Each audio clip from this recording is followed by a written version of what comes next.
Hi everyone. ఈ వీడియోలో అసలు నెక్స్టెడ్ ఎలిమెంట్స్ అంటే ఏంది? ఆల్రెడీ ప్రీవియస్ వీడియోలో చూపించిన బట్ ఎక్స్‌ప్లనేషన్ చేయలేదు. అందుకోసమే మళ్ళీ ఈ వీడియోలో నెక్స్టెడ్ ఎలిమెంట్స్ అంటే ఏంది? దాని తర్వాత అసలు HTML4 వరకు ఉన్నటువంటి ట్యాగ్స్‌ని స్టాండర్డ్ ట్యాగ్స్ అని ఎందుకంటారు? సో, ఈ స్టాండర్డ్ ట్యాగ్స్ అనేటివి కేస్ సెన్సిటివా? కేస్ సెన్సిటివ్ కాదా? HTML5 వెర్షన్‌లో ఉన్నటువంటి HTML5లో ఉన్నటువంటి ట్యాగ్స్‌ని ఏమంటారు? సో, వీటి గురించి ఈ వీడియోలో ఎక్స్‌ప్లెయిన్ చేస్తున్నా. బేసిక్‌గా ఇక్కడ నెక్స్టెడ్ ఎలిమెంట్స్ అంటే ఏంది? HTML లోపల నెక్స్టెడ్ ఎలిమెంట్స్ అంటే ఏంది? ఏం లేదండి, సింపుల్. బేసిక్‌గా ఇక్కడ మనకు HTML అనేటువంటి ఒక ట్యాగ్ అయితే ఉంది. ఓకే. దీన్ని ఫస్ట్ ట్యాగ్ అని అనుకుంటాం. సో, దీన్ని ఫస్ట్ ట్యాగ్ అని అంటాము. లేదా టెక్నికల్‌గా ఏమంటామంటే దీన్నే మనము ఫస్ట్ ఫస్ట్ ట్యాగ్ అన్న అంటాము. లేదా దీన్నే రూట్ ట్యాగ్ అన్న అంటాము. లేదా ఒక పేరెంట్ ట్యాగ్ అంటాం. ఓకేనా? HTML అనేటువంటి దాన్ని రూట్ ట్యాగ్ అన్న అంటాము. పేరెంట్ ట్యాగ్ అన్న అంటాము. లేదా ఫస్ట్ ట్యాగ్ అన్న అంటాము. లేదా మెయిన్ మెయిన్ ట్యాగ్ అని కూడా అంటాం. మెయిన్ ట్యాగ్ అన్నా, రూట్ ట్యాగ్ అన్నా, ఫస్ట్ ట్యాగ్ అన్నా, పేరెంట్ ట్యాగ్ అన్నా అంతా ఒకటే. అయితే ఈ ట్యాగ్ లోపల ఇక్కడ ఏదైతే ట్యాగ్ అనేది ఉందో HTML, దీనికి లోపల బాడీ అనేటువంటిది ఇంకొక ట్యాగ్ ఉంది. అంటే ఒక ట్యాగ్ లోపల ఇంకొక ట్యాగ్ గనక రాస్తే దాన్ని ఏమంటారంటే ఇన్నర్ HTML ఎలిమెంట్ అంటాము. లేదా ఇన్నర్ ట్యాగ్ అని అంటామనమాట. ఇక్కడ HTML అనేటువంటి ట్యాగ్ లోపల బాడీ ట్యాగ్ ఉంది. ఆ బాడీ ట్యాగ్ లోపల మళ్ళీ ఎవరున్నారు ఇక్కడంటే పారాగ్రాఫ్ అనేటువంటిది అనేది ఉంది. ఫస్ట్ మూవ్‌మెంట్ అనేది ఇక్కడుంది. దాని నుంచి మరి ఇక్కడ, దాని నుంచి ఇక్కడ. అంటే ఒక ట్యాగ్ లోపల ఇంకొకటి, లేదా ఒక ఎలిమెంట్‌కి లోపల ఇంకొక ఎలిమెంట్ గనక ఉంటే దాన్నే ఇన్నర్ ఎలిమెంట్స్ అంటాము. లేదా నెక్స్టెడ్ ఎలిమెంట్స్ అంటాము. లేదా నెక్స్టెడ్ ట్యాగ్స్ అని కూడా అంటామనమాట. కంపల్సరీగా HTML మొత్తంలో ఈ HTML4 గాని, 5 గాని తీసుకున్నట్లయితే ఒక ట్యాగ్ లోపల ఇంకొక ట్యాగ్స్ అనేటివి ఉంటాయి. కంపల్సరీగా ఈ ట్యాగ్స్ అయితే అవసరము. నెక్స్ట్ కాన్సెప్ట్ ఏంటంటే ఇక్కడ చూడండి. HTML వరకు ఇక్కడ HTML tags are case sensitive or not? అంటే HTML ట్యాగ్స్ అనేటివి కేస్ సెన్సిటివా కాదా? దాని అర్థం ఏంటంటే HTMLకి సంబంధించినటువంటి ట్యాగ్ నేమ్ అనేది స్మాల్ లెటర్‌లో ఇక్కడ చూడండి. ఇక్కడ HTMLకి సంబంధించినటువంటి ట్యాగ్ నేమ్స్ అనేది స్మాల్ లెటర్‌లోనే రాసినాము.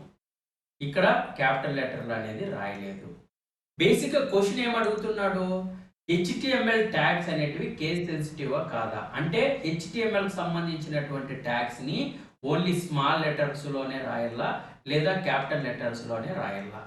క్యాపిటల్ లెటర్స్‌ని అప్పర్ కేస్ లెటర్స్ అంటారు. స్మాల్ లెటర్స్‌ని లోయర్ కేస్ లెటర్స్ అంటారు. అయితే ఇక్కడ HTML4 వరకు ఉన్నటువంటి ట్యాగ్‌ని స్టాండర్డ్ ట్యాగ్స్ అంటారు. ఆ స్టాండర్డ్ ట్యాగ్స్ అనేటివి కేస్ సెన్సిటివ్ అయితే కాదు. అంటే HTML4 వరకు ఉన్నటువంటి ట్యాగ్స్ అనేటివి కేస్ సెన్సిటివ్ కాదు. ఇప్పుడు క్వెషన్ అడిగినాడనుకో HTML tags are case sensitive అని అడిగినాడనుకో no. Standard tags. Standard tags అంటే ఏంది? HTML4 tags are not case sensitive. అంటే నువ్వు ఇక్కడ ట్యాగ్ నేమ్ అనేటువంటి దాన్ని అప్పర్ కేస్‌లో అయినా రాసుకోవచ్చు. లేదా లోయర్ కేస్‌లో అయినా రాసుకోవచ్చు. కానీ HTML5 వెర్షన్ తర్వాత ఏవైతే ట్యాగ్స్ ఉన్నాయో ఆ ట్యాగ్స్ అన్నీ కూడా కేస్ సెన్సిటివ్. కేస్ సెన్సిటివ్ అంటే లోయర్ లెటర్స్‌లోనే రాయాల. కానీ ఇది HTML4, HTML5 అనేది పక్కన పెడితే చూడడానికి నీట్‌గా ఉంటుంది కాబట్టి మనం ట్యాగ్ నేమ్స్ అన్నిటి కూడా లోయర్ కేసెస్ అంటే స్మాల్ లెటర్స్‌లోనే రాస్తే బాగుంటుంది. ఫర్ ఎగ్జాంపుల్ ఇక్కడ చూసినట్లయితే HTML అనేటువంటి ఒక ట్యాగ్ ఉంది. దానికి లోపల బాడీ ట్యాగ్ అనేది ఉంది. దానికి లోపల పారాగ్రాఫ్ ట్యాగ్ అనేది ఉంది. ఈ ట్యాగ్స్ అన్ని కూడా స్మాల్ లెటర్స్‌లోనే రాస్తున్నాం తప్ప అప్పర్ కేసెస్‌లో అనేది రాయలేదు. ఈ విధంగా రాస్తే చూడడానికి మనం నీట్‌గా ఉంటుంది. ప్రోగ్రామ్ స్ట్రక్చర్ కూడా చాలా బాగుంటుంది కాబట్టి లోయర్ కేస్ లెటర్స్‌లోనే మనం ఇక్కడ యూజ్ చేస్తాం ట్యాగ్ నేమ్స్ అనేది.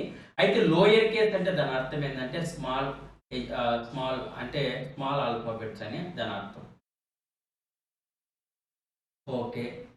మనం దాని గురించి తెలుసుకుందాం. అయితే యాట్రిబ్యూట్ అంటే ఏంది? యాట్రిబ్యూట్ అనేది ఇంతకుముందు చూపించినాము. బట్ దాని గురించి పూర్తిగా తెలుసుకుందాం.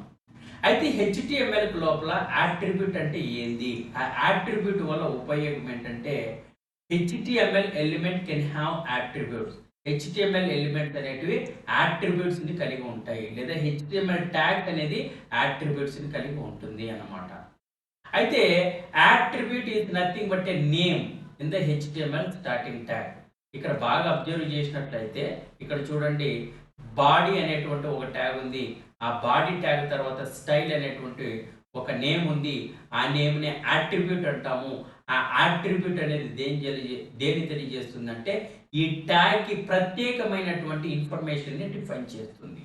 అంటే ప్రత్యేకమైనటువంటి ఇన్ఫర్మేషన్ అంటే ఏంది? Additional information. అసలు అడిషనల్ ఇన్ఫర్మేషన్ అంటే దాని అర్థం ఏంటంటే, ఏదైతే ఇక్కడ బాడీ అనేటువంటిది ఒక ట్యాగ్ ఉందో, ఆ ట్యాగ్ యొక్క కలరు ఏ కలర్‌లో ఉండల్లా, లేదా బ్యాక్‌గ్రౌండ్ కలర్ ఎట్లుండల్లా, లేదా దాని టెక్స్ట్ అనేది ఏ సైజులో ఉండల్లా, ఎంత విడ్త్ ఉండల్లా, ఎంత హైట్‌లో ఉండల్లా. ఇలాగా వీటిని డిఫైన్ చేసేటువంటి దాన్ని ఏమంటామంటే ప్రత్యేకమైనటువంటి ఇన్ఫర్మేషన్ అంటాం. ఆ ప్రత్యేకమైనటువంటి ఇన్ఫర్మేషన్‌ని డిఫైన్ చేయడానికి యాట్రిబ్యూట్స్ అనేటువంటి దాన్ని యూజ్ చేస్తాం. సింపుల్‌గా ఒక మాటలో చెప్పాలంటే హెచ్‌టీఎంఎల్ ఎలిమెంట్స్ అనేటివి యాట్రిబ్యూట్స్‌ని కలిగి ఉంటాయి. ఇక్కడ యాట్రిబ్యూట్ అంటే జస్ట్ హెచ్‌టీఎంఎల్ స్టార్టింగ్ ట్యాగ్‌లో జస్ట్ ఒక నేమ్ మాత్రమే. అంటే ఆ యాట్రిబ్యూట్స్ అనేటివి ఎప్పుడు కూడా స్టార్టింగ్ ట్యాగ్‌లోనే రాస్తాము. అందుకని ఇక్కడ ఏం చెప్తామంటే HTML elements can have the attribute. Attribute is nothing but a name in the any HTML tag, starting tag. That means attributes are always specified in the starting tag. ఎప్పుడు కూడా ఇక్కడ చూసినట్లయితే ఇది స్టార్టింగ్ ట్యాగ్ అంటాం, ఇది ending tag అంటాం. ఈ starting tag ఈ ఎండింగ్ ట్యాగ్ మధ్యలో కాకోకుండా ఏదైతే ఈ స్టార్టింగ్ ట్యాగ్ అనేది ఉందో ఈ స్టార్టింగ్ ట్యాగ్ లోపలే అట్రిబ్యూట్ అనేది రాస్తాము. అయితే ఈ యాట్రిబ్యూట్‌కి 2 ఉంటుందన్నమాట. ఒకటి కీ ఉంటుంది, ఒక వాల్యూ ఉంటుంది. కీని వచ్చేసి యాట్రిబ్యూట్ నేమ్ అనుకోవచ్చు. వాల్యూని వచ్చేసి యాట్రిబ్యూట్ వాల్యూ అని అనుకోవచ్చు. అంటే యాట్రిబ్యూట్‌కి మనం ఏ డేటాని ఇస్తామంటే కీ, వాల్యూ పేరు డేటా ఇస్తాం. కీ అనేటువంటిది స్టార్టింగ్ వాల్యూ, వాల్యూ అనేటువంటిది ఇక్కడ ఉన్నటువంటి వాల్యూ. సో దీన్నే కీ, వాల్యూ పేరు డేటా అంటాం. లేదా దీన్ని స్టార్టింగ్ దాన్ని కీ అనేటువంటి దాన్ని యాట్రిబ్యూట్ నేమ్ అనుకుంటాం. ఇక్కడ వాల్యూ అనేటువంటి దాన్ని యాట్రిబ్యూట్ వాల్యూ అనుకుంటాం.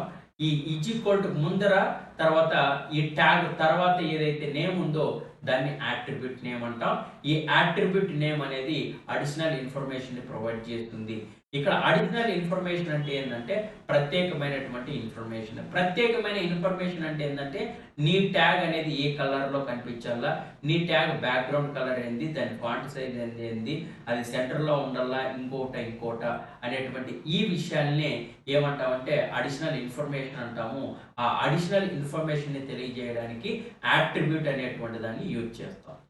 ఇక్కడ బాగా అబ్జర్వ్ చేసినట్లయితే స్టార్టింగ్ ఏదైతే హెచ్‌టీఎంఎల్ అనేది ఉందో ఆ హెచ్‌టీఎంఎల్ లోపల ఎల్ఎన్‌జి అనేటువంటిది ఉంటుంది.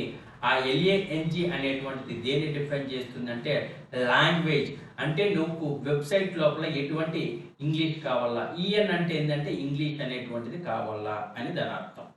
సేమ్ అట్లనే ఇక్కడ బాడీ అనేటువంటి దాన్ని తీసుకున్నట్లయితే ఆ బాడీ ట్యాగ్ లోపల స్టైల్ అంటే ఏంది కలర్‌ని డిఫైన్ చేయడానికి దాన్ని యూజ్ చేస్తాం. ఇమేజ్ తీసుకున్నట్లయితే ఐఎంజీ, ఐఎంజీ లోపల మనకి ఎస్ఆర్టీ అనేది ఉంటుంది. దాన్ని కూడా యాట్రిబ్యూట్ అంటాము. ఇక్కడ ఏ అనేటువంటిది యాంకర్ ట్యాగ్, ఆ యాంకర్ ట్యాగ్ లోపల హెచ్‌రెఫ్ అనేది ఉంది. వీటిని కూడా మనము యాట్రిబ్యూట్ అని అంటాం. అంటే ప్రతి ట్యాగ్ లోపల కూడా మనకి యాట్రిబ్యూట్స్ అనేటివి ఉంటాయి. ఆ యాట్రిబ్యూట్స్ అనేటివి స్పెషల్ ఇన్ఫర్మేషన్‌ని తెలియజేస్తాయి. సో నెక్స్ట్ వీడియోలో అసలు వెబ్ పేజ్ యొక్క స్ట్రక్చర్‌ని క్రియేట్ చేయడానికి ఏమేమి ట్యాగ్స్‌ని యూజ్ చేస్తాం, ప్రతి ఒక్క ట్యాగ్ గురించి కూడా క్లియర్‌గా ఎక్స్‌ప్లెయిన్ చేస్తాను నెక్స్ట్ వీడియోలో.